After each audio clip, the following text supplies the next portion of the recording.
The string lights above the garden twinkled in soft gold, casting warm halos over the guests, as laughter and clinking champagne glasses filled the air. My daughter stood at the altar in her lace gown, veil catching the late summer breeze, while her soon-to-be husband stared at her like she was the only person alive. I should have been focused on the vows, on the moment every father dreams of. Instead, my attention was locked on a scene I never expected. My wife, her mother, leaning in close to the groom's best man, whispering something with a smile I hadn't seen in years. Curiosity turned into unease as I caught the subtle brush of her hand on his arm. My stomach tightened, but before I could fully process it, the ceremony moved forward. The officiant's voice boomed. "Do you, Claire, take Matthew to be your lawfully wedded husband?" "I do," my daughter answered, her voice steady. The applause swelled.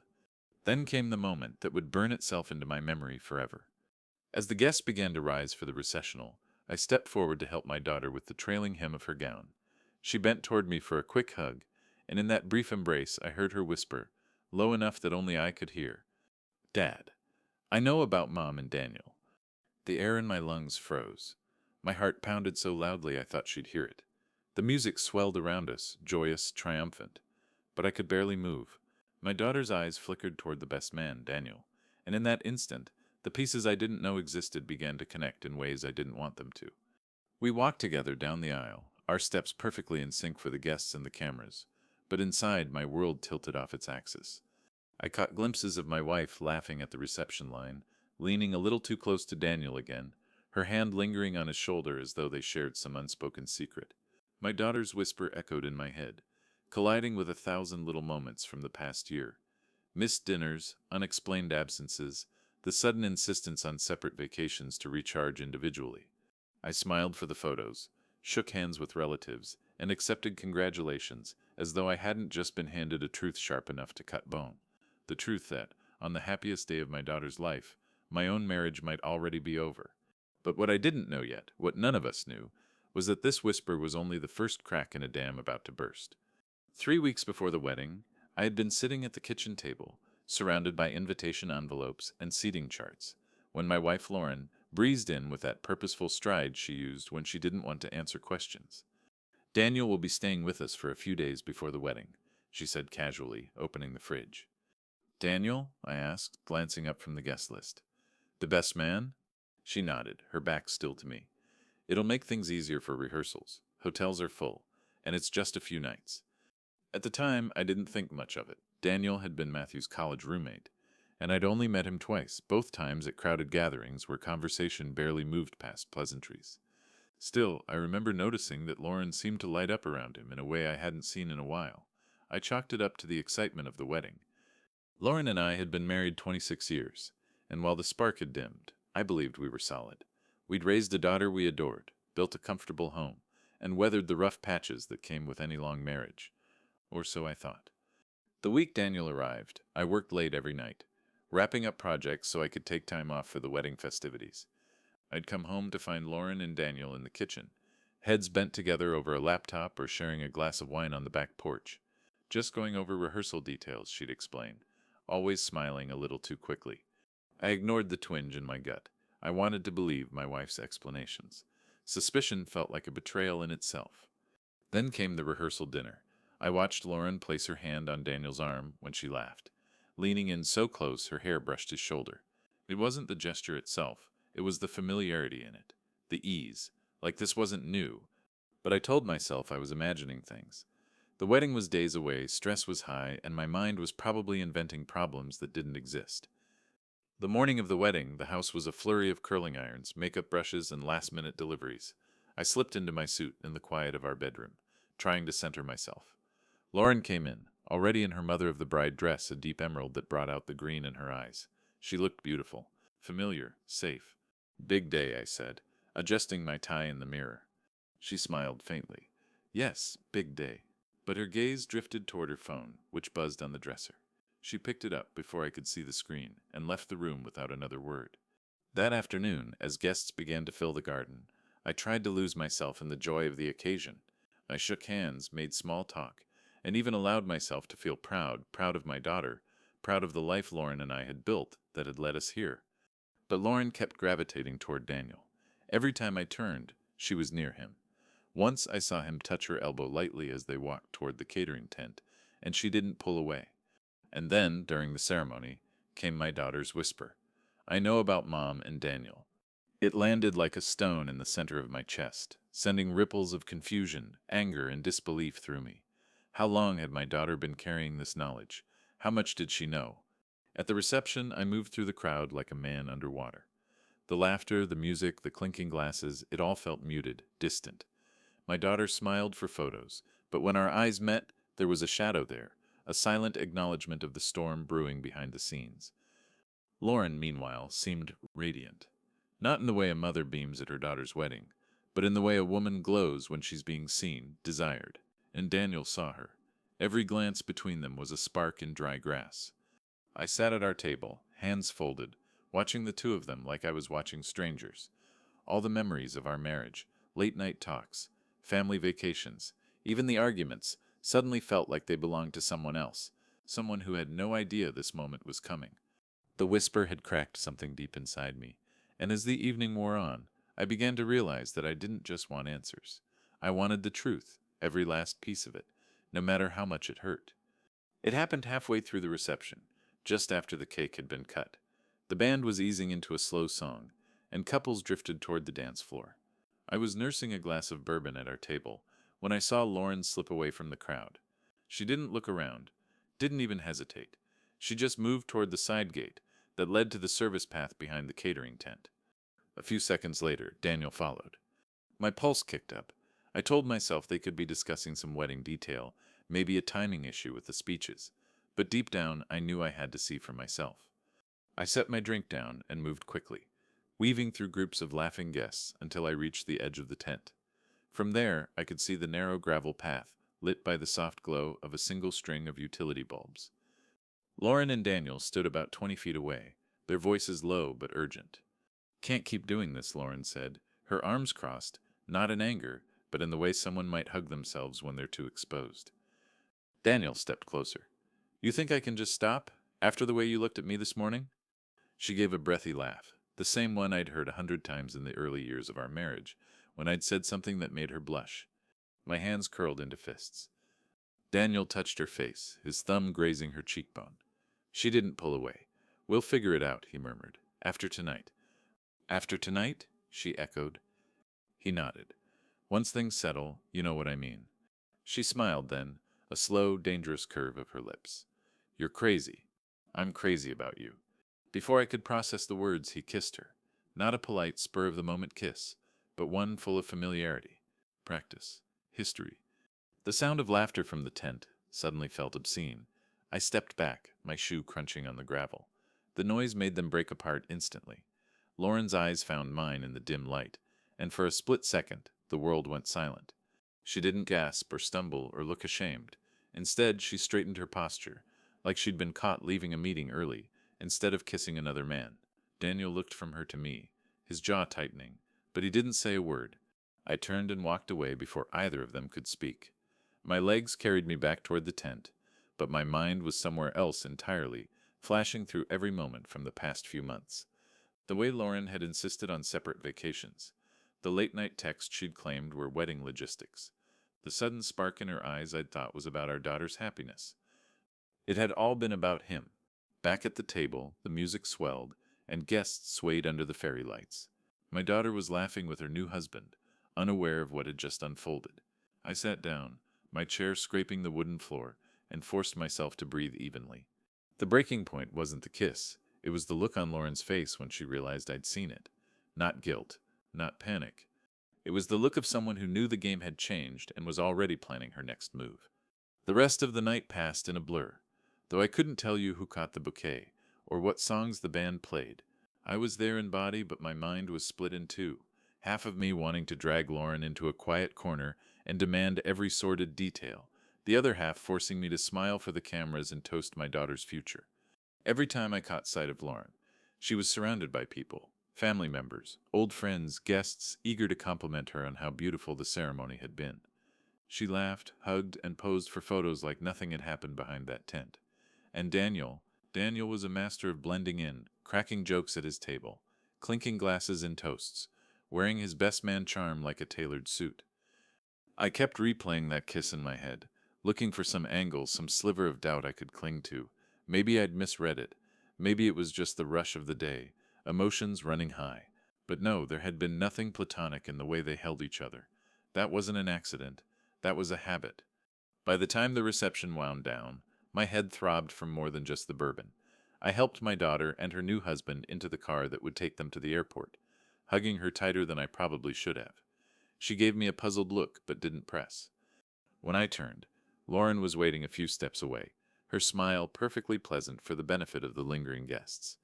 "We should head home," she said softly, as though nothing had changed. In the car, silence stretched between us. My hands gripped the steering wheel, knuckles pale, while she scrolled through her phone. I thought about speaking, about asking her straight out if she loved him, if this had been going on for weeks or months or years. But the words caught in my throat. If I confronted her now, she'd have time to prepare her story, to weave whatever version of the truth she wanted me to hear. And I didn't want her version. I wanted proof, cold, undeniable proof. That's when the other part of me, the part that had built a life through patience, through reading people and knowing when to move, began to take over. I couldn't afford an explosion in the middle of a wedding night, not when the stakes were this high. So I drove us home, my jaw tight, nodding at her small talk without really hearing it. All the while, I was making silent calculations, what I knew, what I suspected, and how I could get from one to the other without tipping my hand. I didn't just want to confront her. I wanted her to feel the ground shift beneath her feet, the way it had for me when my daughter whispered those words. And for that, I'd need patience. If you were in my shoes, sitting across from your spouse at the kitchen table, knowing they'd kissed someone else just hours earlier, would you confront them right then, or wait until you had proof they couldn't wriggle away from? That's the thing about betrayal. It's not just the act, it's the calculation that follows. Do you go in swinging and risk losing the upper hand, or do you play the long game, letting them think you're still in the dark? I knew my answer, but I wonder what would yours be. The morning after the wedding, Lauren was up early, humming softly in the kitchen as she made coffee. She was dressed in her robe, hair pulled back, looking every bit the picture of domestic normalcy. If I hadn't seen her with Daniel the night before, I might have believed nothing was wrong. "Sleep well?" she asked, setting a mug in front of me. "Like a rock," I lied, taking a sip. The coffee was strong, but it didn't clear the fog in my head. She sat across from me, scrolling through her phone, occasionally smiling to herself. I couldn't tell if it was about some post from the wedding or a message from him. That was the problem now. Every smile, every text, every moment she stepped away from me came with a shadow. When she left for her morning walk, I slipped into the office and turned on my laptop. The first thing I did was pull up the security camera app. We had a system that covered the front and back entrances, as well as the garage. I'd never checked it before, unless there was a package missing. Now it felt like a lifeline. The footage from the past week was interesting. Daniel's arrival 3 days before the wedding had been captured from the front camera. I watched Lauren greet him at the door, leaning in for a hug that lasted a beat too long. Later that same evening, the back camera caught them on the porch, glasses of wine in hand, talking under the string lights until almost midnight. No physical contact beyond a brush of her hand against his arm, but enough to make my stomach twist. Over the next 2 days, I noticed patterns. Lauren would take longer trips to the store than usual, sometimes forgetting something and going back out. Daniel seemed to appear in the footage just before or after those errands. By midweek, I'd decided I needed more than a few seconds of grainy video. I went online and ordered a small, discreet voice recorder, the kind that could fit in the palm of my hand. While I waited for it to arrive, I kept up the act. We had dinner together, talked about the wedding, even laughed once or twice. I was careful not to let my voice sharpen, not to give her a reason to suspect I knew. But inside, I was tracking every detail. The way she angled her phone away from me when she typed, how her walks became longer, and her showers hotter, how she suddenly had errands in neighborhoods she'd never mentioned before. When the recorder arrived, I hid it in a ceramic jar on the kitchen counter where Lauren often talked on the phone while cooking. That evening, she poured herself a glass of wine and started chopping vegetables, her phone tucked between her ear and shoulder. I was in the garage, pretending to reorganize tools, when her voice drifted through the doorway, low, warm, and nothing like the tone she used with me.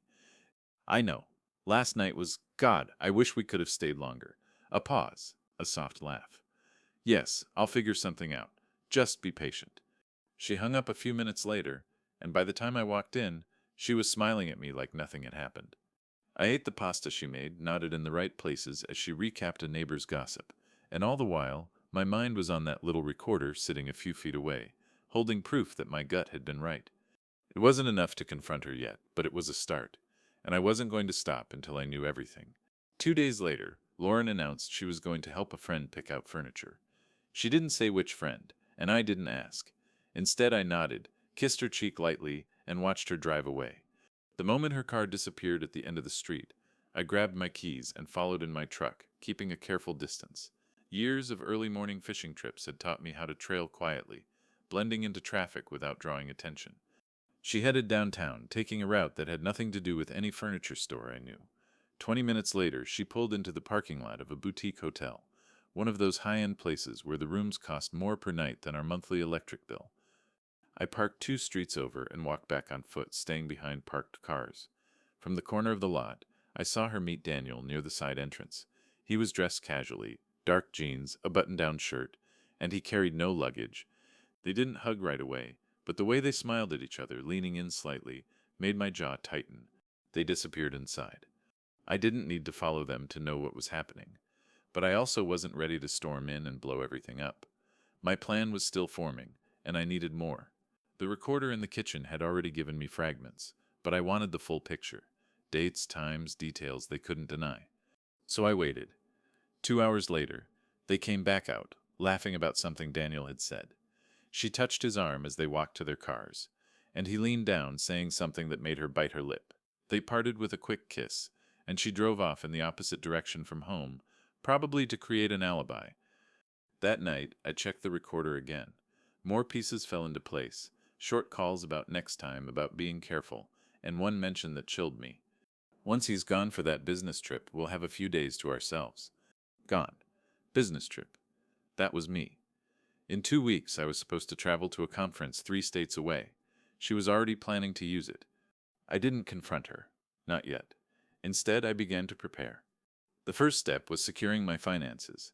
I moved certain accounts into my name only, changed online passwords, and quietly withdrew a portion of savings into a separate bank. Lauren had no idea. I'd always been the one who handled the money, so she never bothered to check. The second step was gathering proof in a way that would hold up if things went legal. I bought a second recorder, smaller and easier to hide, and placed it under the passenger seat of her car. The battery could last for days. The recordings that came back were damning. Meetings planned in careful language, laughter, sighs, and once a whisper that made my skin crawl. I wish I'd met you before him. By the end of the week, I had enough evidence to end the marriage on my terms. But I didn't just want an end. I wanted control. I wanted her to feel the same uncertainty she'd forced on me, never knowing when or how the hammer would fall. So I smiled more at dinner. I asked about her day. I even suggested we take a weekend trip together once things slow down. The way she hesitated before agreeing told me she was worried I might suspect something. Good. Because soon she was going to learn exactly how much I knew, and by the time she realized the game had shifted, it would already be over. It was a Thursday evening when I crossed the line from suspicion and preparation into action. Lauren was in the shower, steam curling under the bathroom door, her phone charging on the nightstand. I'd never touched it before, never needed to, but tonight I picked it up and entered the 4-digit code I'd memorized weeks ago, the one she thought she'd hidden from me by shielding the screen with her hand. The messages were all there. Threads of conversations with Daniel stretching back months. Flirtations that turned into confessions. Confessions into logistics. They spoke in half code, but the meaning was obvious. Hotel rooms, afternoons, running errands, and plans for the upcoming business trip. My business trip. One photo made my stomach turn. Lauren in our bedroom, in the robe I'd bought her last Christmas, smiling into the camera in a way she hadn't smiled for me in years. The timestamp was from the same night she'd told me she was too tired for dinner. I didn't get angry, not outwardly. I simply forwarded the entire thread to my email, making sure to include the photos. Then I placed the phone back exactly as I'd found it, screen facing up, cord at the same angle. When she stepped out of the bathroom, wrapped in a towel, I was sitting in bed reading a magazine. She kissed my cheek, completely unaware that the game had shifted from chess to checkmate. That night, I began making calls. First to a lawyer I trusted, a man who'd handled a property dispute for me years earlier and knew how to keep things quiet. I told him I needed to prepare for a potential divorce, but that timing would be everything. He didn't ask for the sordid details. I provided enough to make him understand urgency. Then I contacted a friend in accounting who owed me a favor. We talked about the cleanest way to move joint funds without raising suspicion. By the time we hung up, my plan was no longer just an idea, it was a timeline. 2 weeks, that's all I needed. 2 weeks to set everything in motion, to let Lauren keep thinking she was in control, to make her comfortable enough to keep making mistakes. Because here's the thing about betrayal. Once the trust is gone, the other person keeps underestimating you. They assume you're still the same fool you were before you found out. But I wasn't that man anymore. By the time my business trip rolled around, Lauren wouldn't just lose me. She'd lose the security, the comfort, and the easy lives she'd been living in. And the beauty of it, she wouldn't see it coming until it was already done. The shift started subtly, a little more warmth in my voice, a hand on her back as we passed in the hallway. One evening, I even brought home her favorite takeout from that overpriced Thai place downtown, the one I used to grumble about. Lauren noticed. At dinner, she tilted her head, studying me over a forkful of pad thai. "You've been different lately." I smiled faintly. "Different how?" "I don't know. Lighter, like you're not so tense anymore." I shrugged. Maybe I'm just enjoying life more. She seemed pleased with that answer, relieved even. Over the next few days, she leaned into the illusion. Lingering touches, small talk in the mornings, the kind of casual affection we hadn't shared in years. If I hadn't known what I knew, I might have mistaken it for reconciliation. But I did know. The night before my business trip, she curled up next to me on the couch, her head on my shoulder, scrolling through photos from the wedding. She laughed at a picture of me dancing with our daughter. "She adores you," Lauren said softly. "She should," I replied, my eyes still on the screen. "I've always been there for her." Lauren didn't respond right away. When she did, her voice had that careful quality people use when testing dangerous ground. "We've been through a lot, you and me." I nodded. "And we've always come out stronger, right?" She smiled then, almost shyly, and I could see her convincing herself that maybe things were fine. Maybe whatever tension she'd sensed before was gone. That was the point. The more she believed the storm had passed, the less she would see the tidal wave building just beyond the horizon.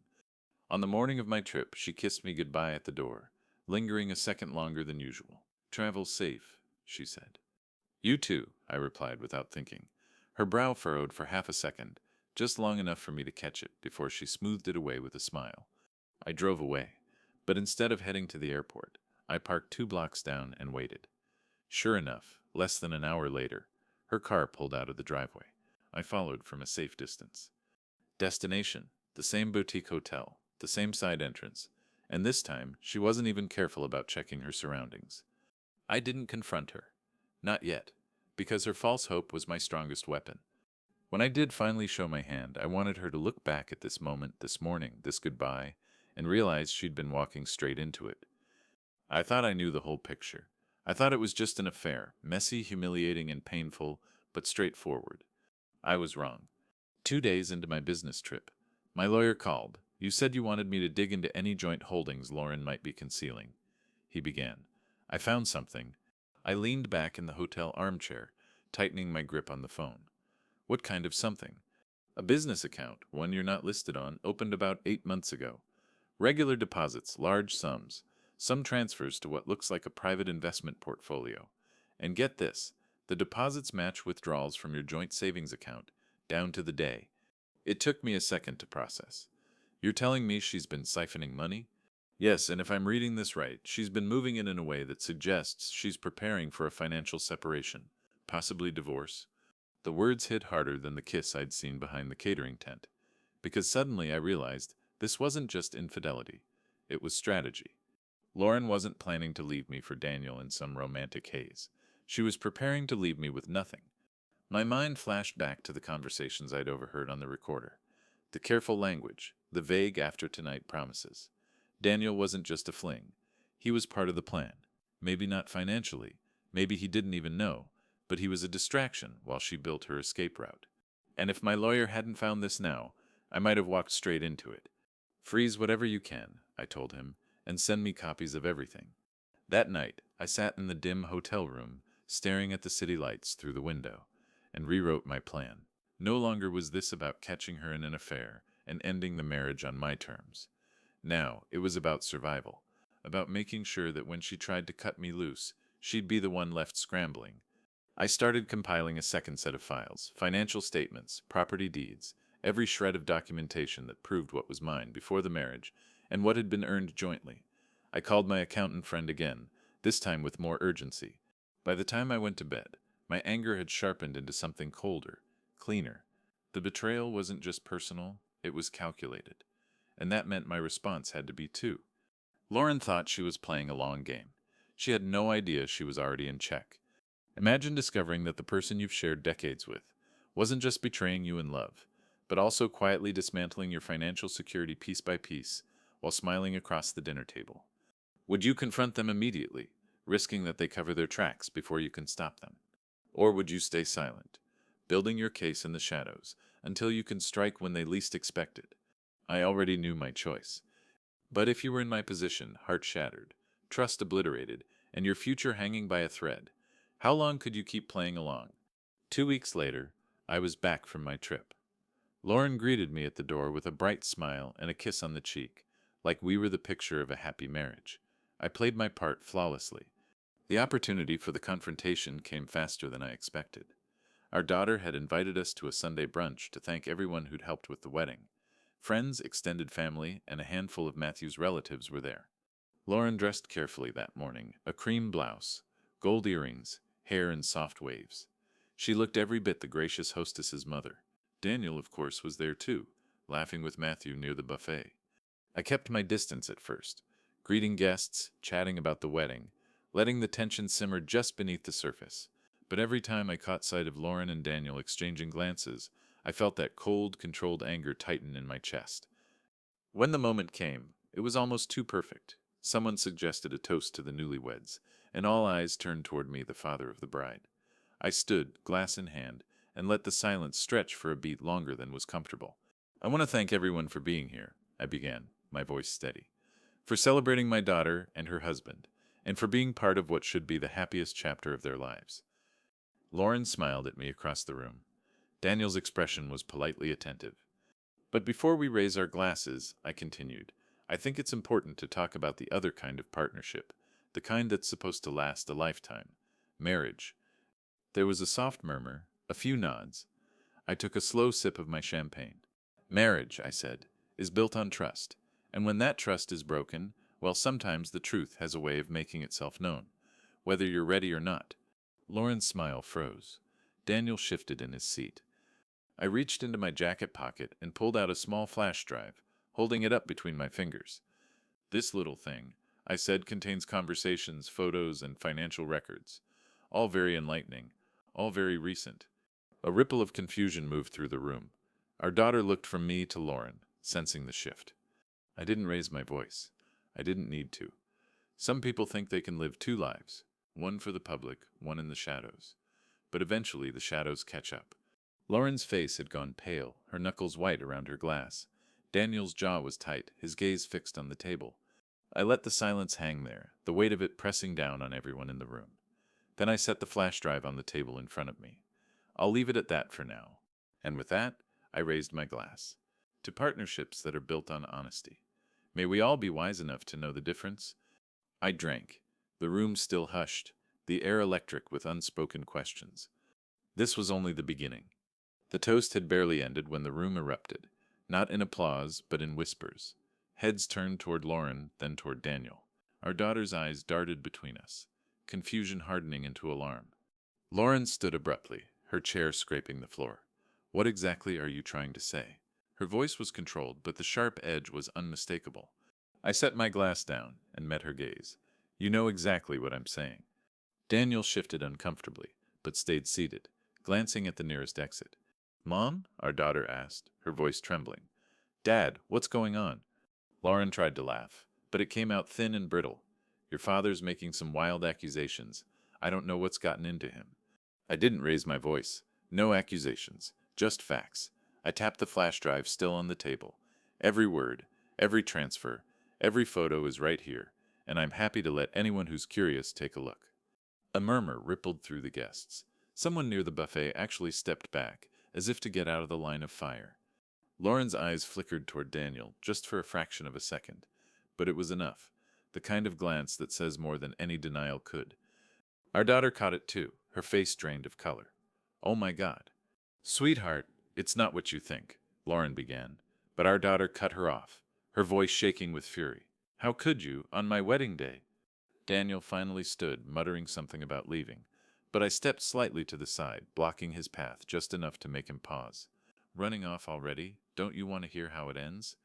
His jaw clenched, but he didn't answer. I turned back to Lauren.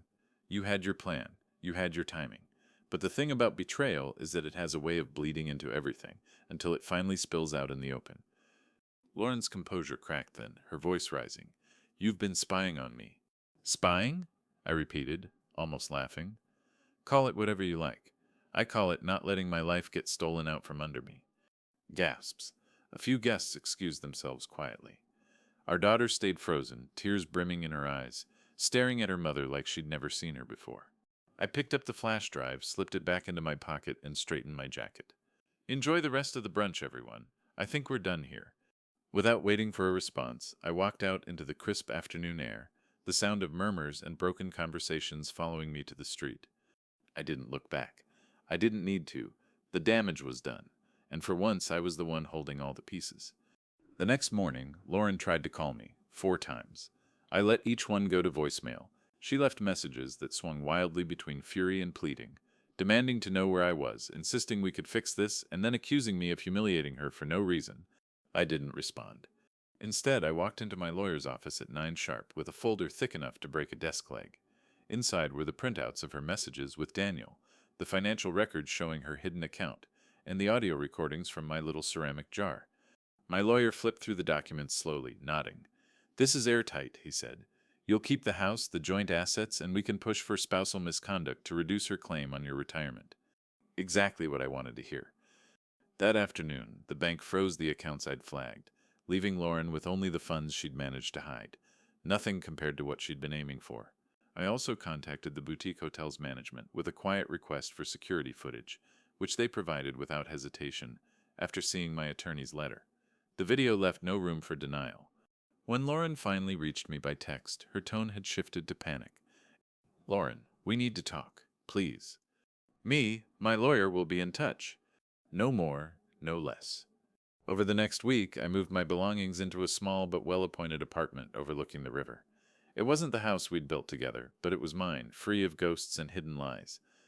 Word of the brunch confrontation spread quickly. Friends called to check in, though most of them just wanted the full story. I told them nothing. The beauty of it was they already knew enough to fill in the rest themselves. Daniel, I heard, had quietly distanced himself from Lauren. Whether it was the public humiliation or the realization that her financial safety net had vanished, I didn't care. He was gone, and she was left to deal with the fallout alone. One evening, I stopped by the old house to pick up a few boxes I'd left in the garage. Lauren met me at the door, looking smaller somehow, like the version of herself she'd spent years hiding from everyone else had finally surfaced. You didn't have to do it like that, she said quietly.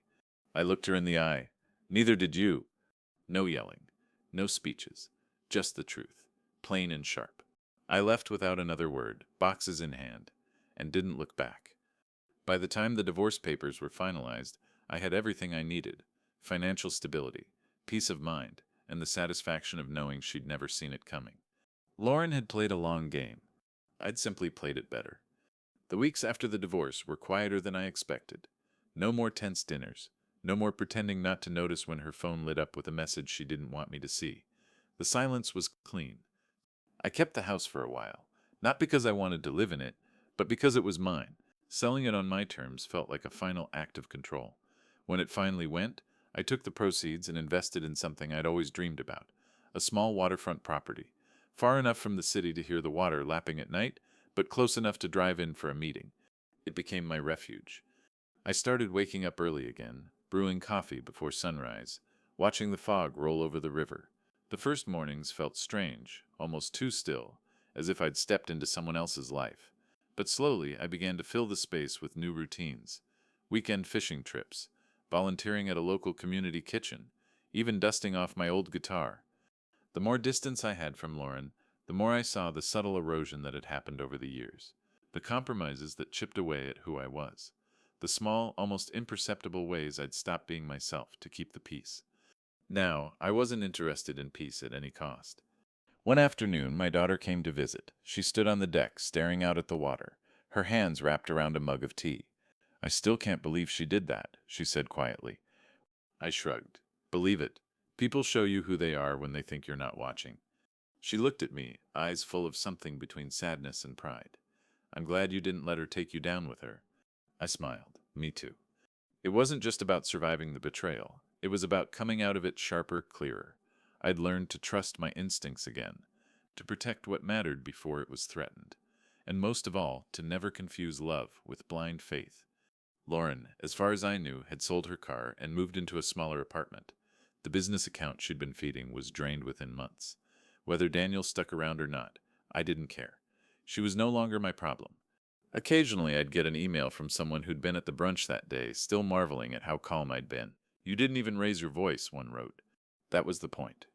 Losing your temper gives the other person something to use against you. Staying calm? That's what leaves them rattled. That's what they remember when they're alone at night, replaying the moment they lost control of the story. By spring, the river property felt less like an escape and more like home. I planted a small garden, hosted barbecues for friends, and even started dating again. Slowly, cautiously. I wasn't in a rush. The betrayal had taught me that timing was everything, and that the right moves made patiently could change the outcome entirely. Lauren had once told me, "You're too careful. You miss the moment." She'd been wrong. Care wasn't weakness. It was my greatest advantage. And in the end, it wasn't just about revenge. It was about reclaiming the parts of myself I'd let fade. The man who left that brunch with a flash drive in his pocket wasn't the same man who'd walked into it. And I had no intention of going back. Looking back, the betrayal wasn't the worst part. It was realizing how long she'd been planning it, while I was busy protecting what I thought we had.